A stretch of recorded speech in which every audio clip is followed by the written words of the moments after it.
মধ্যরাতে রণক্ষেত্রে পরিণত হলো চট্টগ্রাম বিশ্ববিদ্যালয়ের ২ নম্বর গেট এলাকা। শিক্ষার্থীদের সাথে স্থানীয়দের সংঘর্ষ, ধাওয়া পাল্টা ধাওয়া হয়েছে। আহত অর্ধশতাধিক, যাদের বেশিরভাগই শিক্ষার্থী। পরে আইনশৃঙ্খলা বাহিনী পরিস্থিতি নিয়ন্ত্রণে আনে। ক্যাম্পাসে জোরদার করা হয়েছে নিরাপত্তা। এক ছাত্রীকে বাসার দারোয়ানের মারধরের অভিযোগ থেকে ছড়ায় এই উত্তেজনা। শনিবার তখন মধ্যরাত, সংঘাত সহিংসতায় রণক্ষেত্র চট্টগ্রাম বিশ্ববিদ্যালয়ের ২ নম্বর গেট এলাকা। শিক্ষার্থীদের সাথে সংঘর্ষে জড়ায় স্থানীয়রা।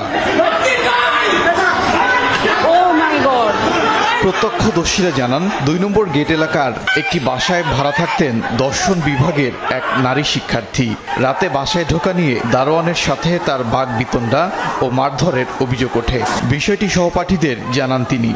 তারপরই ছড়ায় উত্তেজনা। এলাকাবাসী মাইকে ঘোষণা দিয়ে জড়ো হন। লাঠিসোঁটা নিয়ে তারা হামলা চালায় শিক্ষার্থীদের উপর। প্রতিরোধ গড়ে তোলে শিক্ষার্থীরাও। চলে দুপক্ষে ধাওয়া পাল্টা ধাওয়া, ছোড়া হয় ইট পাটকেল। এভাবে বেশ কয়েক ঘন্টা চলে সংঘর্ষ। রাত ৩টার দিকে ঘটনাস্থলে যায় আইনশৃঙ্খলা বাহিনী। নিয়ন্ত্রণে আসে পরিস্থিতি।